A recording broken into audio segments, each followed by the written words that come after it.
It's been so long, and I'm looking at you right now, trying to figure out why we still got our clothes on. She said, what's next? I said, a lot of sex. A lot of sex. Been too long.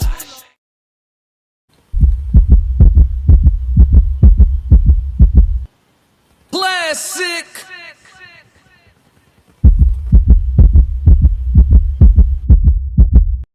I'm only gonna do this once.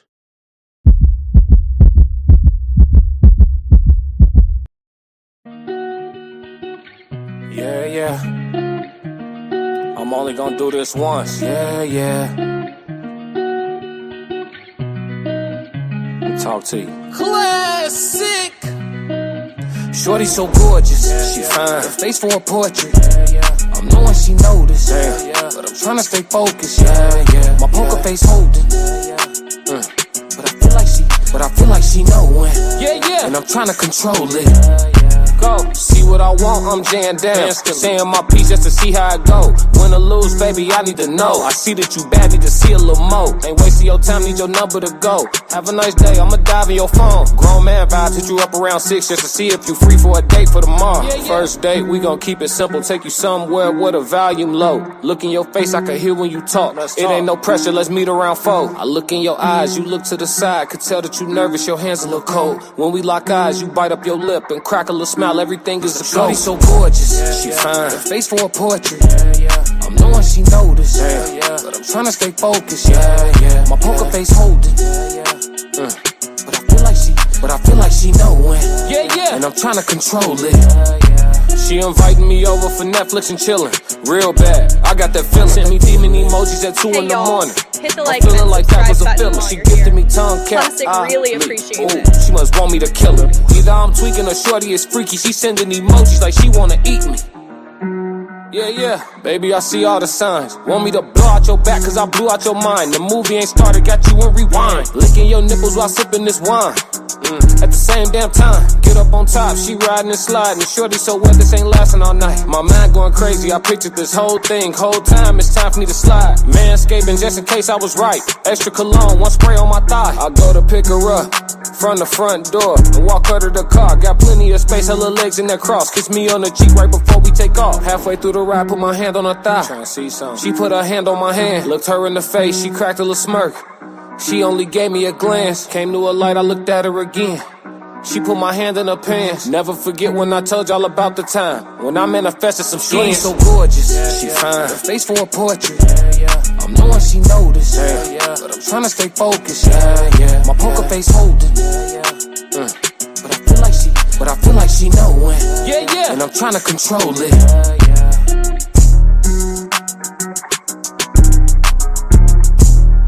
Hey y'all, hit the like and subscribe button while you're here. Classic really appreciates it. Classic. Yo, what's going on? Good morning, everybody, from wherever you at. Where I'm at, it's about 6 a.m., but wherever you are, good morning, grand rising, however you say it, you know what I'm saying? Top of the day to you, however you say it, however you get to it. You know what I'm saying? I'm glad you woke up, and I'm glad that you're here with the classic codes 333 in the chat for everybody that's here for some good grown folks conversation. Classic. Yes, Lord. We won't waste too much time. Make sure you hit the like and subscribe button while you're here.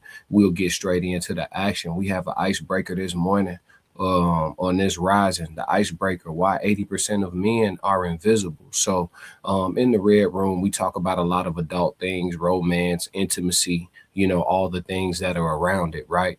But what we have to realize is that the reality of the situation is access to intimacy from a woman for a man is a luxury. And this explains the psychology and the sociology, you know, because this is a sociology channel. This explains why men having consistent or regular access to women for intimacy is a luxury in and of itself. We're going to go through this video for the first time together. I found it. I liked the first minute of it. And I was like, all right, we're going to use it for the red room and see if it really drives the conversation before we get into morning romance etiquette. You know what I'm saying? It's very important for us to have an understanding. You know, for a lot of people, y'all will be surprised why the red room is impactful, because for a lot of people, they never had nobody sit them down and walk them through how to, what's right, what's wrong to do, you know what I'm saying? What's inappropriate, you know what I mean? So we might be helping, some folks out here, you know what I'm saying? We just never know. But let's get into it. The icebreaker, why 80% of men are invisible. Let's go. What is the full spectrum of individuals that you've spent time working with on a one-on-one basis or through your practice? I worked with people out of MIT, incubators, CEOs, entrepreneurs, things like that. So a lot of high performance people, but then I've also worked with like losers, let's say. So this is also more intensely. This is everything from 25-year-old kid who's living in his mom's basement playing video games all day to people who are even homeless. So I worked with like basically like the whole spectrum. And yeah. You used the word losers there. You did little air quotes for anyone that can't see you right now.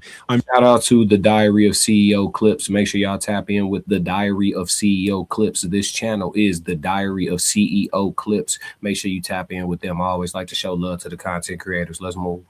Really interested when you talked about incels as well, whether the way society is and the way that we're heading in terms of clarity over what it is to be a man has had any impact on those people that you referred to as incels. Like because we now have this digital world that we can live our lives in as a distraction from the real world. And there's now more confusion than ever over what it is to be a man and the role of a man in and then we look at the stats around suicidality. And I think in Europe, the biggest killer of men under the age of 45 is themselves currently. Mm-hmm. Is the shifting idea of what it is to be a man having an impact on people's sense of self and their purpose? 100%. So there's a crisis that's going on in men. And people think that this is new, but I don't think it's new. It's always been there. So if you look at even 50, 60 years ago, 80% of suicides are still going to be men. So historically, men have been killing themselves for like 100 years and no one's been paying attention. We'll let him continue. Noticing now because the problem seems to be getting worse. So there's a couple of things that are really interesting to understand. So one is that if we look at what technology is doing to our brains, the first thing that it's doing is it is externalizing our attention. So if you look back, like let's say 1,000 years ago, as human beings, we spent a lot more time with ourselves. So let's say that you and I go out hunting. And then let's say you shoot an arrow at a deer and you miss. And then I shoot an arrow at a deer and I hit. So in this moment, I'm superior to you.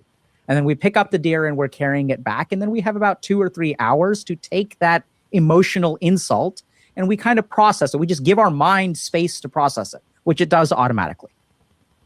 Now, if you look at what happens in people's days, they don't actually have any time to process what happens to them, because we are so constantly distracted by external things.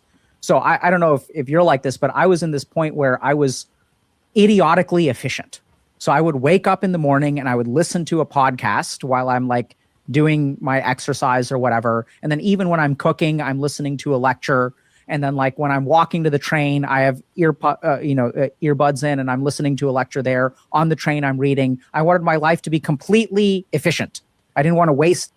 Interesting. I was just on my Instagram story yesterday sitting in the infrared sauna and I was doing some box breathing, and I had posted on my story temporarily just helping people to take a moment out of their morning to just breathe. I agree with this gentleman here. People don't take time out, which is available to them, to process things. And in his case, he was trying to be as efficient as humanly possible and not waste any time, not let a minute go by, you know what I mean, without being productive. For other people, they distract themselves for other reasons. Let's let him continue. A single moment. I literally listen to the news in the shower. It's right. So we don't want to waste time. And so if you really think about it, where's the attention of your mind? Your mind is pointed outside of you. And so then what happens is once we do not pay attention to ourselves, we lose sight of our internal signals. Literally in the same way that if you raise a child in a dark cave, the photoreceptors in their eyes won't develop. They will atrophy. So anything that the mind does not get access to will start to atrophy. If I don't practice Spanish, I'm going to forget Spanish. The brain is a very efficient organ. So as we externalize our attention, we lose sight of our internal signals. We don't know who we are anymore. And now if I don't know who I am, How do I figure out who I'm supposed to be? I pay attention to the outside. Where are the answers? They're on the outside. So this person is talking about masculinity. This person is talking about what it means to be a man. This person is talking about what it means to be a man. And now, since I don't have any internal source of information, I'm trying to figure out what it means to be a man from the outside world. And this is when men get truly fucked, because what it means to be a man, we are getting all kinds of mixed signals. So on the one hand, it means being physically fit. On the other hand, it means being a provider. On one hand, it means having sex with as many women as you can find. On the other hand, it means having sex with just one woman and being a really solid man and being a good father. And then there's also people telling us that being a man means that you're shit, right? That you're toxic, that your testosterone level. I think there's a term here that I love to use that's being left out, and that term is nuance. Being a man encompasses a little bit of all the shit he talking about. You know, you can be the type of man who wants to sleep with as many women as possible, or you can be the type of man who wants to find and secure a life partner with a woman, or not a life partner, but a wife in a woman as soon as possible, and get married as young as possible and ride off into the sunset. You could be the type of man that has no interest in playing in the street. Those men do exist. Often a part of the 80% of invisible that I'm sure they're going to get to. But all of these are types of men. Some things I believe manhood encompasses. If you want to be an elite level man or a great man, or, you know, there's levels, there's levels, there's hierarchy, there's nuance, right? And I think that trying to make it multiple choice, pick A, B, C, when it can be D, E, F, all of the above, or you remember the ones where it was D, A, and B, or C, both, you know what I'm saying, or E, both A and E and B, you know what I'm saying? Like, being a man is a nuanced thing, but I do believe that there are some things that should come on every make and model of man that no longer does, right? Like, if you're a man and you're able-bodied, I do believe you should build your body up and be strong. I do think you should do that as a man. Just walking around and having your chemical testosterone, you'll be stronger than the average woman, but you should want to be a strong man, especially if you like to call yourself a protector. Being physically imposing can be a deterrent that keeps you out of altercations. And if should you have to get into an altercation, being physically fit will help you in that situation. So I don't think there's a way around it. As a man, you should be mindful of your physical health. I think that should come on every make and model of a man. When I see a puny man, I see a weak man who, if there were a crisis in this very moment, and this guy is in my presence, he is one of the many who will get stepped on. If I see a physically unfit man, just morbidly obese, so to speak, you know, couldn't run a mile if he needed to. Again, I see him the same way as the puny man. Now, could these people be good human beings and be men of good character and good integrity? Absolutely. Absolutely. And as long as we don't find ourselves in a situation where physicality becomes a deciding factor, then all is well. But should we find ourselves in that situation, these men are clearly at a disadvantage. You understand? So that's why I have the beliefs that I have. I understand that it'll never be that way. You know, there will always be fit men, there will be unfit men, etc., smart men, dumb men. But to look at it from the angle of being a man is A, B, or C, when it can be all of these things, I think that's part of the problem. Let's let him continue. Hey, Roxy. Makes you violent, that you're evil, that you're privileged, that there's a patriarchy, all this kind of stuff. So we're getting all this information from the outside about what it means to be a man. And so there are all kinds of interesting ramifications of this. So men in today's society are not allowed to complain. So if you complain and you're a successful person or a privileged person, everyone is going to think you're arrogant. Everyone is going to think, oh my God, who's this fucking guy? This guy doesn't know what my life is like. How does he have any right to complain? And even your mind will tell you this. You'll look at these people and you'll be like, yeah, I don't have a right to complain. But now we need to stop for a second and think about what it does to your psychology when you as a human being are not allowed to articulate your suffering. I've worked with people who've grown up in abusive households where children will say to their parents, Mommy, Daddy, I'm hurting. And the parent smacks them across the face. How dare you? You're so lucky. You don't realize the sacrifices I make for you. It's traumatizing to the child when they say, I am suffering and no one listens. This is what we're doing to the generation of men. People are saying, I am suffering. For 100 years, men have been killing themselves. 80%. I think he's kind of okay, so he's speaking against the nature of manhood now. Because okay, you can decide to be, every man has a choice. What he's talking about isn't something that we can't do, right? If you want to be a complaining ass man, right? If you want to be the type of man that's constantly airing out his transgressions with how tough life is, then by all means do it. It's going to breed you results though. You'll have certain people who don't want to be around you. You'll have certain women who don't want to deal with you. You know, you can be a complaining ass man if you want to. There's things that come with that. Also, the time you spent complaining, you could have been spending trying to figure out a resolution and solve your problems. Because as the man, you come to the harsh realization that ain't nobody coming to save you. You are the help. So men who push these messages of it shouldn't be this way and men need a place to speak. This gentleman here is teaching you how to I'm not going to say be a woman. He's teaching you how to be the weaker of the men. And it's all good as long as the country stays first world, as long as there's relative order and, you know, societal cooperation. Cool. It's all good. But this isn't the type of man that you would want to be teamed up with in a crisis. You understand? You want to be around somebody who's going to figure some shit out. And if need be, shoot some shit out, or if need be, fight some shit out. Right. But it doesn't make you not a man if you decide to be soft. It just makes you a soft ass man. Let's go. Of suicides are men. The most dangerous thing for a man under 45 is themselves. And these people have been literally killing themselves because no one has been listening to them. So in the same way that you grow up with as a child in a household that's abusive, where no one takes you seriously, no one listens to your suffering. And now we even have successful men who are not allowed to complain. So the psychological impact is the same. Anytime you have a human being who is suffering in some way and they cannot find connection with another human being, they cannot find compassion with another human being, that person is going to feel isolated. And if you look at the statistics on suicide, it's very interesting. So the number one thing that correlates with male suicide is not depression. And this is super scary. There's one study I saw. He's saying a lot of flag words, chat. 1 second. He's saying a lot of flag words. Let's get right. He's saying a lot, and I want YouTube to know I don't mean no harm. You understand? So let's get right. What up, T? I see you, dog. Let's see. Disclaimer.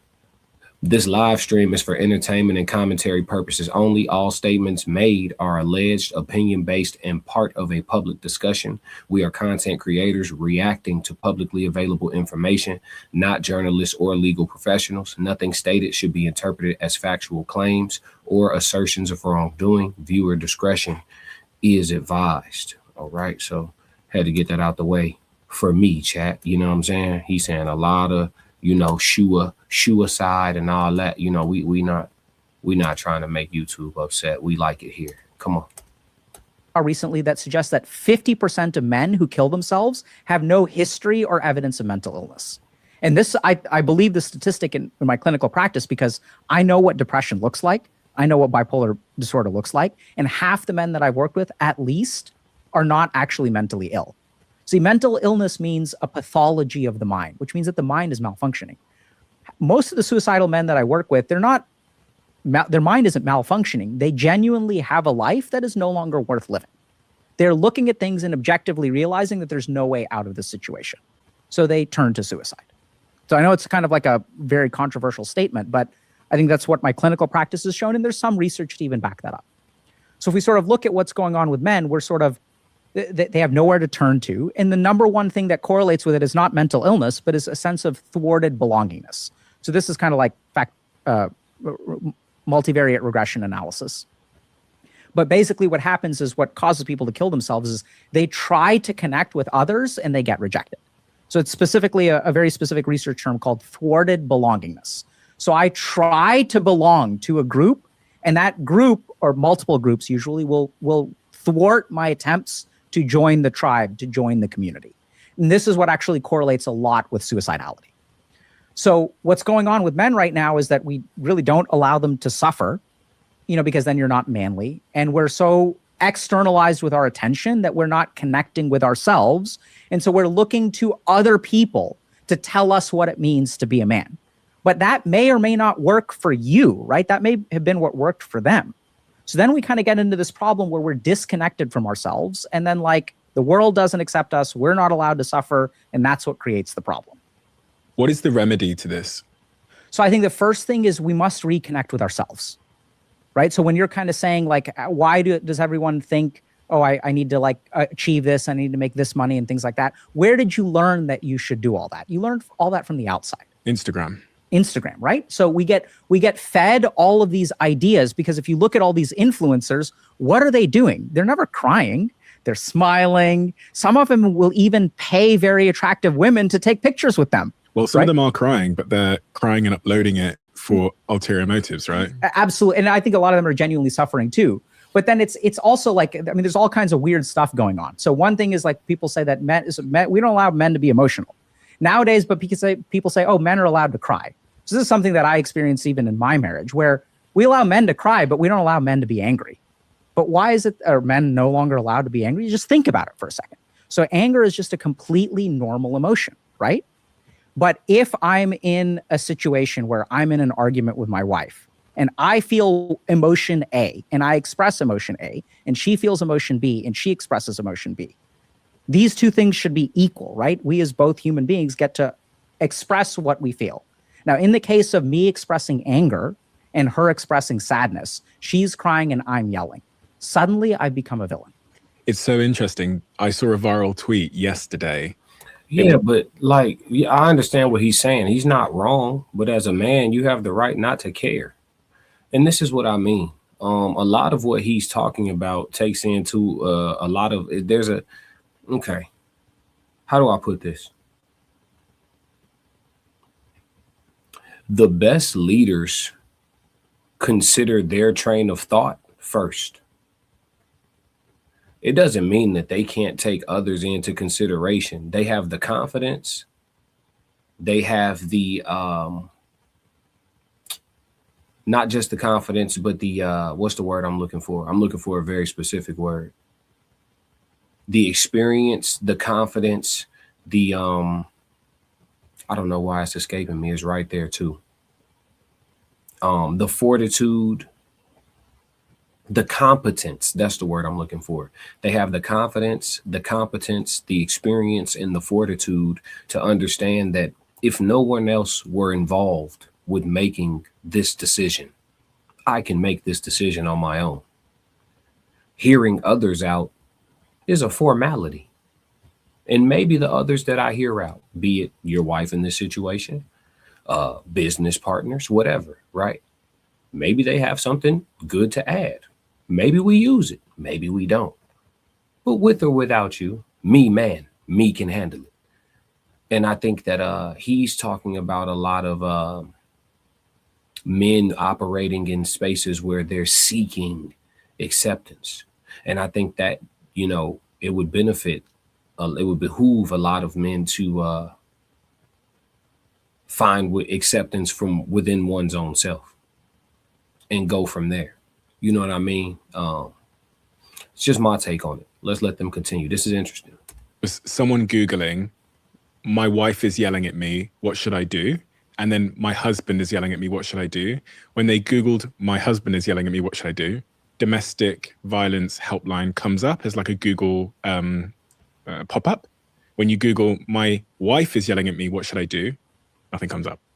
Yeah. Because obviously, as you said, in the case of villainization, I know that most domestic violence comes from men, but it's interesting that we see the emotion, we interpret the emotions entirely differently because of that. Absolutely, right? So we as a society will say like, oh, men need to be in touch with their emotions, but not anger.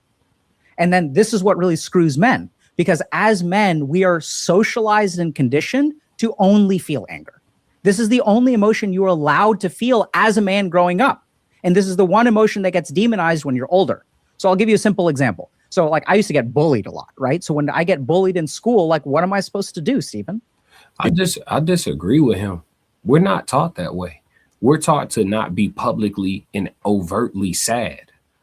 I've never seen a situation where young boys are being bred to only feel anger and that's the only acceptable emotion. I've never seen that. I've never seen that. I grew up, started off in an all black community, and then moved to a very much of a melting pot community. And I've never seen that. It's never been a situation where all you can do as a young boy growing into a man is feel the roar. You can't feel anything else. I think all that shut up with all that crying just means stop being so overtly sad and wimpy about every little fucking thing. But that's, again, we're leaving out nuance here. I disagree with him. Let's go. In school, well, it depends if you can fight back. Absolutely, right? It's fighting back. Like, you didn't say talk to the teacher. You didn't say ask for help. You didn't say cry about it, because if I cry about it, what's going to happen, Stephen? You're going to get bullied more. Absolutely. So we turn every emotion. So men experience anger as something called an umbrella emotion. We literally suppress and are conditioned to suppress all other emotions except for anger. And then if you talk to men about their experience of life, anger is always the first thing that comes out of their mouth. Someone breaks up with you. How do you feel about it? Do you feel ashamed? No, that's not what we say. I feel pissed off. How could she do this to me? And then we vent that anger on the internet, and then this turns into misogyny, right? And then we get... Is this true? For the people that watch this on the replay, the Red Room never has a ton of people in the live stream because of the time that I do it, which is fine. But for people that watch this on the rewatch, is that true? I know I use an amalgamation of words to describe how I feel in different situations. If you talk to me about a specific ex and say, you know, when that situation went left, you know, how did you feel? I'll use something like disheartened, disappointed, you know, sad, upset, you know what I mean? Confused. I mean, I don't, what men has he been talking to inside of his practice? No disrespect to his practice, no disrespect to what he's saying, because I think it's coming from a sound place, but it's just like, are most of the men you talking to like dealing with the same, like, I don't know where he's gathering this, because I just don't know dudes who just only know anger. Is that a thing, y'all? Tristan said, yeah. Tristan said, nah, he capped. Yeah, I don't. He didn't kind of went off. I mean, some of what he's saying I agree with, but a lot of what he's saying I can't get with. Tristan said he making sense. I just think that the opinions of other people shouldn't matter. Yeah, you need to be more confident within your own, you know what I mean? To where you can take opinions into consideration. They don't have to be implemented though. Tristan said, right, how do you find peace outside of deletion? Yeah, you gotta stop giving up. Yeah. Tristan said he must be talking to straight hair folks. Gotta be. I don't know who he's speaking of. Let's go. Demonized for it. And it's not that there isn't, we should be harshly judged if we act on those kinds of emotions. I'm not saying that that's the case. But what we also need to consider is that the men who are saying these kinds of toxic things are saying that for a reason. This is because of their upbringing. This is because of the world that they lived in, right? So we're conditioned to only experience anger. Even sadness gets turned into anger. Shame gets turned into anger. Fear gets turned into anger, right? So if I'm afraid of something happening, what do I need? I need to man up, get angry, right? Like, let's go, son, let's go. This is the emotion that we tap into to overcome fear. So we don't feel any of those other emotions, and we're left only feeling anger. That's actually, you just described teaching courage. Listen to what he just said. Let's go back. Up, get angry, right? Like, let's go, son, let's go. This is the emotion that we tap they lived in, right? So we're conditioned to only experience anger. Even sadness gets turned into anger. Shame gets turned into anger. Fear gets turned into anger, right? So if I'm afraid of something happening, what do I need? I need to man up, get angry, right? Like, let's go, son. That's called courage. You know, before my first football game, because I never played flag football until I was actually an adult. When I started playing football, I was playing full contact football at 6 years old. And before my first game or my first full contact practice, I was ready to shit a brick. But in the face of feeling fear, my coaches, my dad hit me over the top of my helmet, tell me, go give them hell. Kill them all. Let the paramedics sort them out, metaphorically speaking. He used to watch the movie The Program with us before football games. You know what I'm saying? And that's how you lean into, okay, you feel fear, but you can be brave. He's describing teaching courage. And he's almost saying it's like wrong to do so. So when I would be interested to talk to him and see, so if your son experiences fear for the first time, What do you tell him? It's okay to feel how you feel, son. Fear is natural. And I mean, but how are you going to tell him to deal with it? Because telling him, come on, I know how you feel, but we got a game to play. Let's go. Wrap your mind around this shit. It's happening. You know what I'm saying? That's not telling him to be angry. That's telling him, in spite of what you feel, go forward. Go forward. So I don't agree with him. School. This is the emotion that we tap into to overcome fear. So we don't feel any of those other emotions, and we're left only feeling anger. Exactly, Tristan. Tristan just said, at what point do men toughen up from his perspective? I'm going to be real. From what I'm gathering, they don't. And that's why 80% are invisible to women, because men like this teach you how to be the weaker of the men. Again, I'm not going to say they teach you how to be a woman. They teach you how to be a weak man, a low operating man, a man who cannot win in the competition that is life. Everywhere you go with your sensitive ass, with your we're going off what this gentleman is saying. Everywhere you go with your sensitive ass, with your outwardly and overtly complaining ass, and the guy who wants to have a safe space to express everything. And I don't get angry, and I do feel sadness. And this version of man gets stepped on in every area of life, business, women, trying to be the alpha in the household, family hierarchy, you name it. And then you won't even be respected by women, right? Women look at you a certain way when you that type of man. You don't even get respected by women, right? You got women say, shit, where I'm from, women look at niggas like that and be like, man, what you gonna do? Straight up. So be careful of listening. You got to watch who you listen to now, because this is coming from somebody who practices, right? This person, I'm assuming, is some type of a therapist or whatever the case may be, so he's running a practice. But who are you talking to, my brother? Let's go. At the very heart of aggression, I heard someone say to me once that at the very heart of aggression is some kind of insecurity. But for men, when they encounter that insecurity, they only know how to sort of manifest it as aggression. So I wouldn't agree with the first thing, that at the heart of all anger is insecurity, but I would absolutely agree with the second thing, that the only way we know how to respond is with anger. Because here's the exact quote, just found it. The source of aggression is insecurity. As we are unconsciously aware that our position in life is never secure, people feel increasingly insecure and helpless, so they will be increasingly aggressive and confrontational at a personal and a social level. So let's tunnel down into that for a second. Okay, so I think that is true on some level, but also I would disagree. So the first thing is that we have parts of our brain, even animals feel anger. But I think that, like, when two dogs are fighting over territory, I don't think that that's born of some kind of identity of insecurity, right? So if we really look at like the evolutionary purpose of anger, this is my opinion, is that anger is the emotion that we feel to protect our territory. It's a protective emotion. So if I slap you across the face, what's the first thing that you're going to feel? It's going to be anger. So if I insult you, you're going to feel angry. It's fascinating the way that it works. So anger causes our thoughts to be faster. Anger causes our peripheral vision to collapse to 30 degrees. So I only see what's in front of me. And it also makes me less sensitive to pain. So like my nociceptors will actually like start to be suppressed when I feel angry, right? So if I get into a fight, I'm going to feel it tomorrow, but like while I'm getting hit, I'm not going to feel it. So I don't think it's born of all insecurity. I think anger is simply an evolutionary response. It's something that we experience to protect ourselves. That's why we feel angry, right? So if I attack baby bear, mama bear is going to come out angry. So it's really a protective emotion.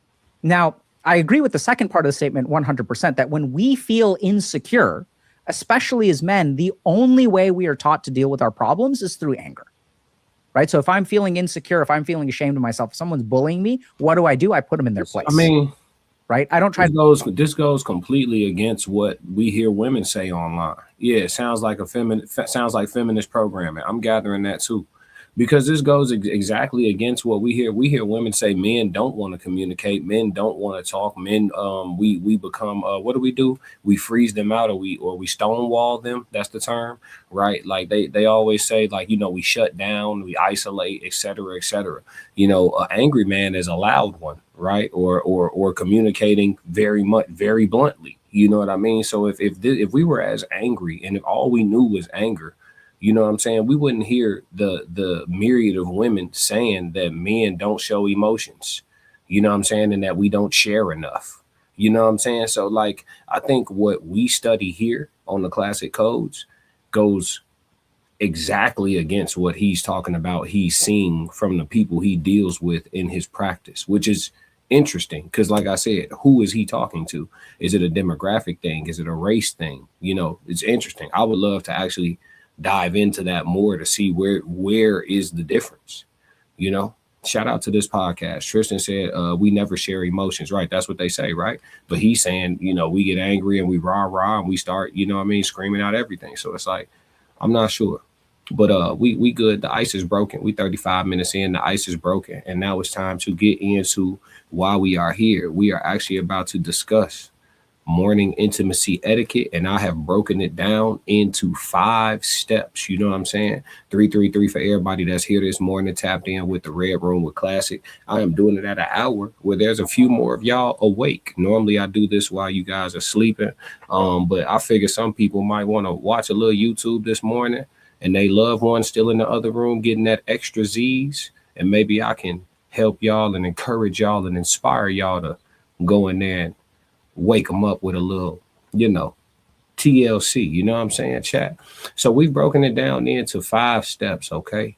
And so morning intimacy, I think it's very interesting to talk about because a lot of people, these things don't get overtly taught, right?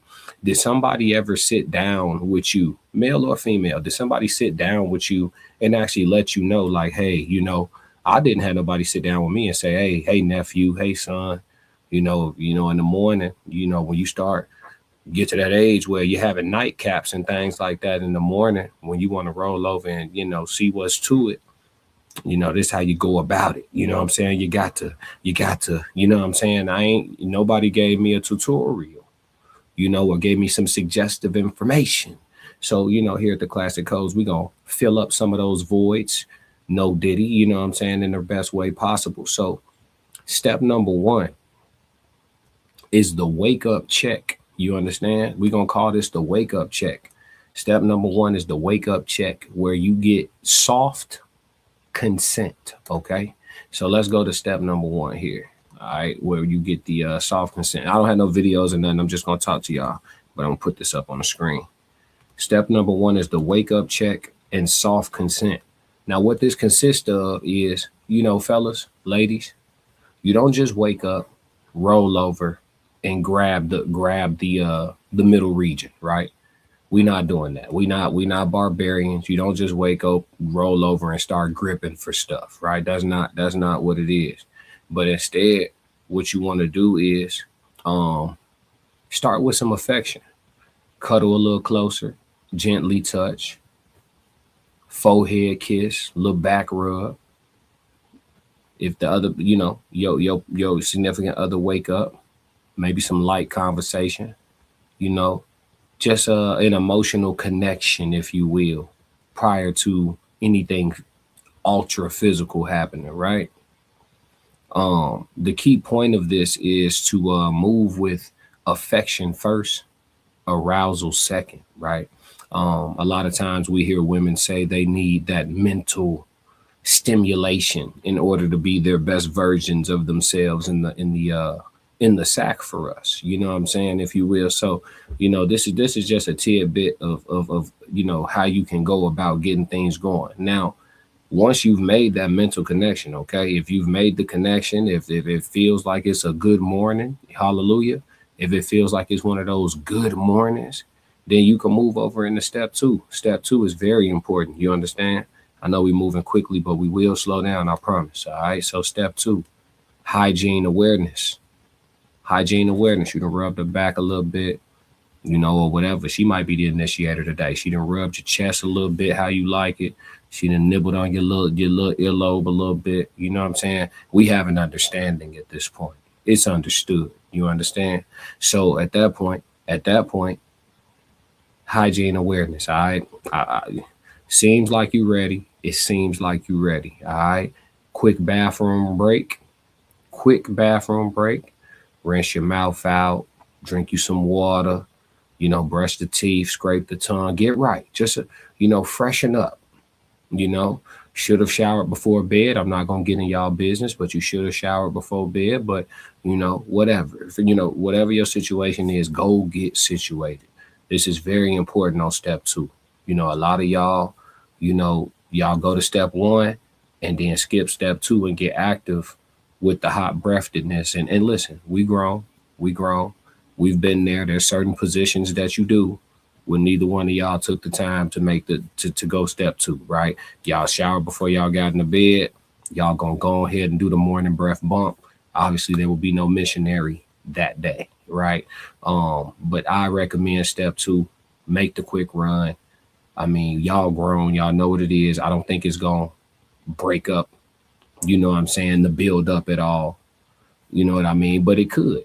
Let's talk about the nuance of that. Tristan said very important, but let's talk about the nuance of that though.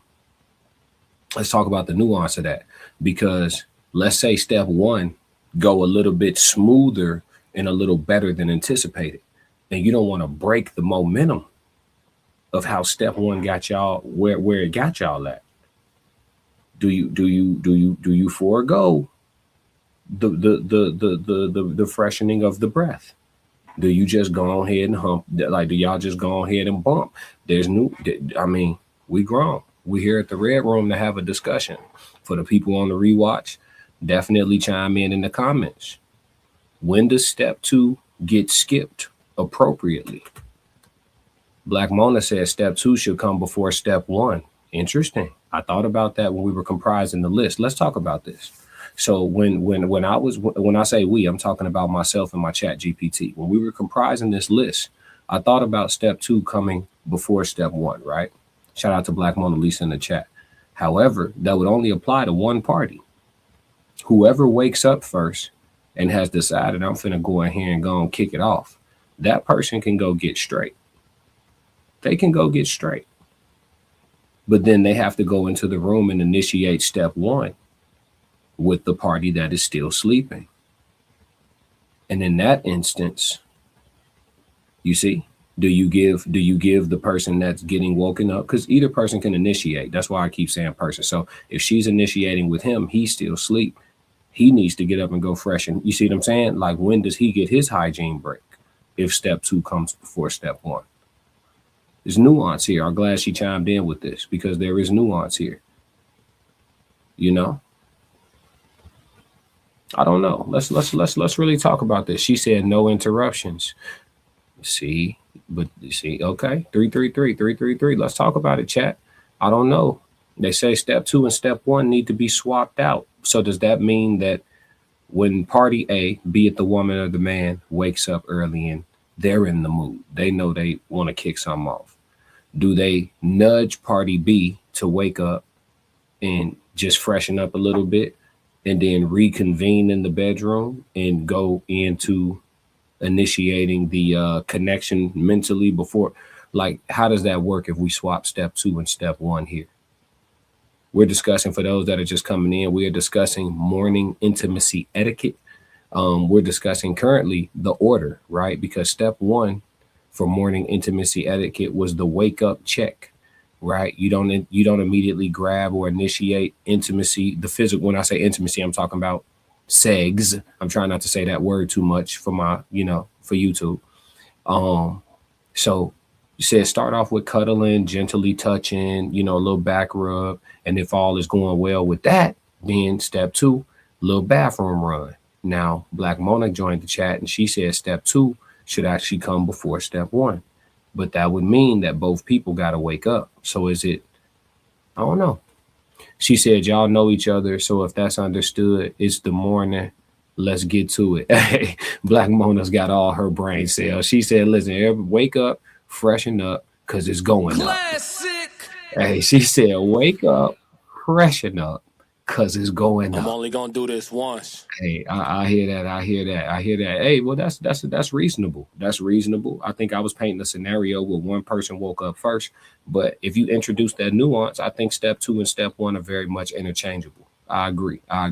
The main thing is to hit all 5 of these steps for sure. Let's see. She said, and sometimes you just don't care and you gonna just get to it. You feel me? Also Chicago shit. Yeah. She said too many adults stinking at work. Now, where you come from, Twinkle Eyes? What that got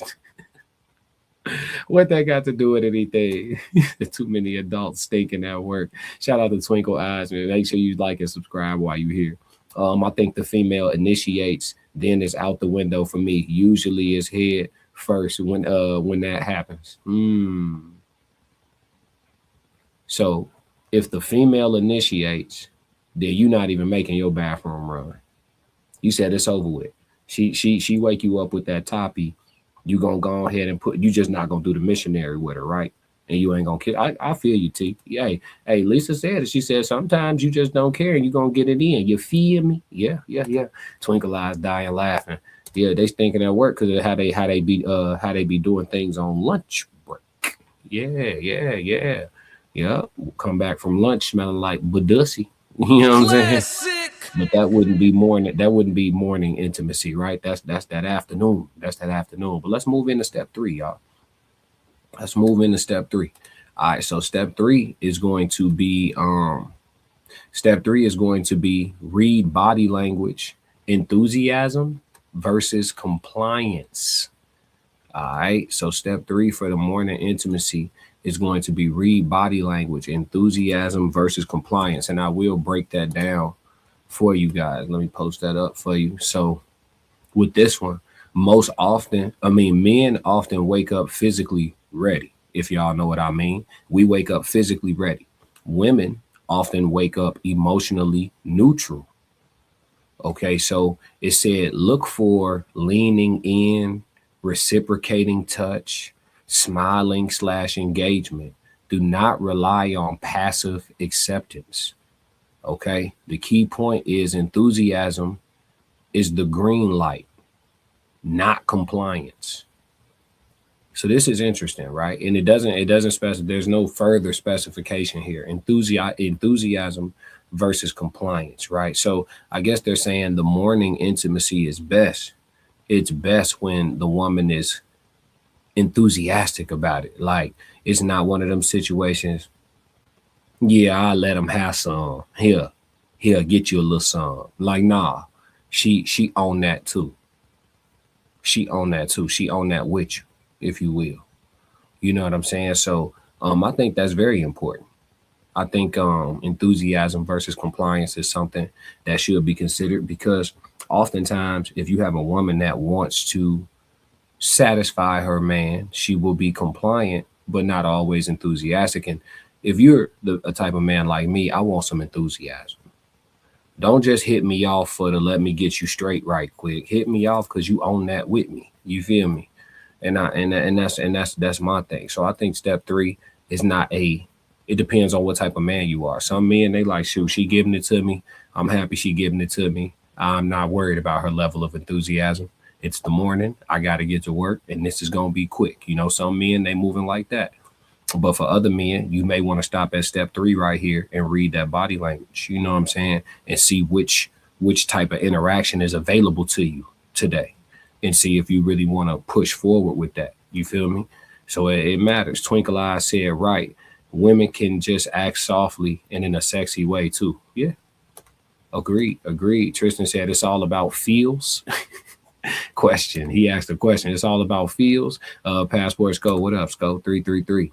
Yeah, so we talking about the morning intimacy etiquette. You feel me? For those of y'all who still got a sleeping companion somewhere in the house, maybe this will inspire y'all to go get it chopping this morning before y'all go to church service or before y'all watch Sunday service with myself and Souls of Thought. You know what I'm saying? So yeah, read that body language, step 3. We don't have to stay at step 3 too long. I think, again, depending on what type of man you are, that is going to be more of an optional step for you. You just gonna be looking for compliance, and the enthusiasm is secondary. You feel me? For some men. Let's see. Okay, so step four. Step four is going to be pace and energy, bonding, not performance. All right, pace and energy, bonding, not performance. Very important. Very important. I've actually talked about this in previous red rooms. A lot of people don't understand pace. You got to understand pace. You know what I'm saying? Sometimes you got to slow the game down. You know what I mean? Very important. But that's not necessarily what this one is about. Kinda, but not necessarily completely, right? Start slow, gentle tone and touch, right? You want to, hey, listen, I get it. In the morning, sometimes y'all got things to do. So we need to get it started and goes from start straight to stupid. I get it. Hey, you know, you didn't look. She looking at you like, now, you know, you didn't dove in here right before my alarm clock was going to go off. Go and do what you got to do now. But at the same time, they don't necessarily want you to always handle them like that first thing in the AM. So it's this 6, 7. You gotta, you feel me? Start slow, gentle tone and touch. Avoid aggressive or urgent energy. See what I'm saying? That wham bam at 5 a.m. A lot of times that's not gonna get it, fellas. That wham bam at 5, that's a lot. That's a lot. You see what I'm saying? Tempo, pace. You know what I'm saying? Call to play, run the set. You know what I'm saying? Avoid aggressive and urgent energy. Night intimacy equals passion. Morning intimacy equals bonding. Come on. Night intimacy equals passion. Morning intimacy equals bonding. Yeah. That breakfast, extra good after you then. You understand me? Yeah. That, man, you ain't never had a better pancake after clapping them flapjacks. Yeah, the goal is comfort and safety, not performance, man. You know what I'm saying? You got to, hey, look, Bunny said, I need to see. What you mean?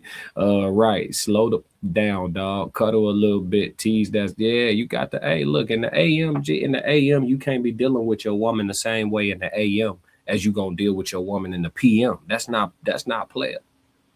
That's not player. You see what I'm saying? I ain't gonna give y'all all of you know, my tactics, but we gonna speak in general. But I'm just, you know, understand there's some etiquette to this shit now. You know, this video could save a nation. It could save a nation. But pace and energy is very important. You know what I'm saying? You got to see what's to it, you know? And the fifth step, all right? The after moment is a relationship builder. You understand? The after moment is a relationship builder. So let me put this fifth step and let's discuss. So the fifth step, you know what I'm saying? It's one of those things where immediately after matters the most. Immediately after kind of matters the most, all right? Y'all done woke up, freshened up, it done went up, and now y'all coming down, and the day has to ensue. Avoid grabbing the phone. Avoid jumping straight out the bed. Avoid silence. Instead, stay a minute, talk a little bit, laugh, maybe a little cuddle, and then a short discussion about the day. Something real quick, just light, soft, warm, you know what I'm saying? And so it doesn't feel like both of y'all was just a piece of meat to each other, for lack of a better term, right? Don't treat each other like a slab, you know? Now, if you like me, you like respectful women. So she gonna have to get up right after, because she gonna want to come clean you and take care of you, make sure you wrenched off, you know what I'm saying, soap and water, warm towel vibes. But after that, you know, if she not finna go fix you a meal, because it depends on how you put it down too. You know, step 5, the after moment, I get it, but depending on how you put it down, woman want to do something for you. Ladies, tell me if I'm lying in the chat. If a man wake you up with that good wood, he wake you up with that good work, you start wanting to do shit for him. You want to wipe him off. You want to go make some food for him to eat. You want to clean the house. Women, when they get some good intimacy like they like it, they start wanting to be productive as hell. They be wanting to be, and we be sleep. We out. They want to be productive. Hey, baby boy, remember baby boy? Man, Tyrese took a nap, woke up, whole house was clean, tacos, and yeah, that ain't no myth. I'm telling you, you'll never get a better breakfast until you done, you know what I'm saying, did what you needed to do in bed. Let's see, Hennessy and Cigars, what up, Classic? What's going on? Welcome to the Red Room. We're doing something different today. We brought the Red Room to the morning because we talking about morning things. You know what I mean? For all those who fresh out of some action this morning and catching the YouTube after they already did all this, you know what I'm saying? Salute, you know what I mean? But yeah, man.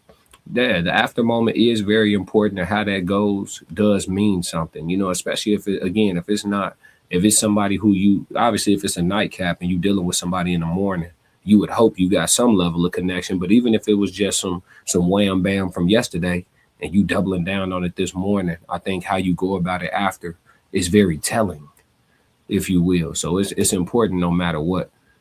Yeah, Hennessy and Cigars said, yes, indeed. Absolutely. So yeah, that's the 5 steps to intimacy etiquette. You know what I'm saying? I think this is a good solid outline for somebody who just don't know how to go about it. You know what I'm saying? Black Mona said, got to get the towel and cook breakfast. See what I'm saying, fellas? When you listen, you put it down, she ain't going to want to lay in the bed with you and talk. She going to want to do something for you. Now I'm finna make her something to eat.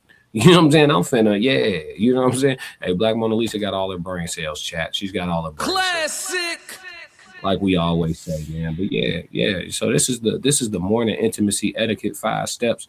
Make sure that y'all tap in on the rewatch too, and chime in on the comments. We're always interested to have these conversations. The Red Room is with Classic is where we have the adult conversations, right? And we focus on romance and physical intimacy, as well as all the other forms of intimacy as well. I say physical intimacy because we have to avoid saying certain words over and over, and so that's my code for sex, essentially. So we just don't want to say that too much.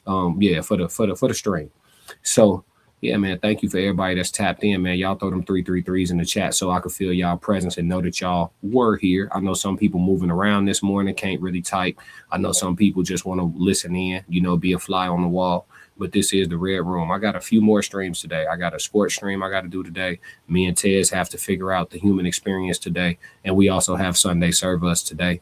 And then I think you have 3 drops coming from Uncle Plug TV today. So make sure y'all tap in with Uncle Plug at 10 a.m. for story time. And then he has 2 more drops at 2 p.m. and 5 p.m. today on Uncle Plug TV. So y'all go subscribe over there. My dog, 1/5 of the Raw Society Coalition. Like I said, so y'all gonna get a heavy dose of me today, and Uncle Plug is dropping a lot today. So yeah, just stay tapped in with the coalition. We here first thing in the morning, and don't look like we stopping no time soon. So man. Yeah, let me see. Hennessy and Cigar said she will cook in birthday suit. Yeah, and an apron after you tap the G real quick. Yeah. When you tap that G, yeah. Hey, it's always a treat when 2 players meet. The real players in the chat know what's going on. Classic. Man. Yeah, we know what's going on for sure, man. But look, you know I got to do my housekeeping because it wouldn't be right if we ain't represent for the gang. I think most people that are here right now are tapped in, but for those that are not, or for those on the rewatch, screenshot the screen right now. Go ahead and screenshot right now. Tap in with the whole Raw Society Coalition. You got the Raw Society Coalition channel. That's all of us together. You got the Classic Codes, which is myself. You have Souls of Thought. You have Uncle Plug TV, Conversations with Soft Rain, and the Tez Now. You subscribe to all these channels. You will have content all damn day, damn near 7 days a week. And I also have a sports channel, Classic Code Sports, so y'all can subscribe to me there. Also, if y'all haven't seen my clip page, I have Classic Code Clips as well, so y'all can subscribe to my page. If y'all like shorts and y'all like reels, subscribe to my clip page for sure. So yeah, we got a lot of work on this side, man, and I appreciate y'all for being invested with y'all time and y'all resources. You know what I'm saying? My chat ain't never been shy about super chats, and I'm grateful for that as well. So yeah, much love and respect. And if y'all don't do nothing else for me, make sure y'all stick to the codes. We got another classic. Yeah. Classic codes, I ain't taking it slow. Forgive me, Lord, I woke up in that mode. Weathered the winters when left in the cold. Hardened my heart.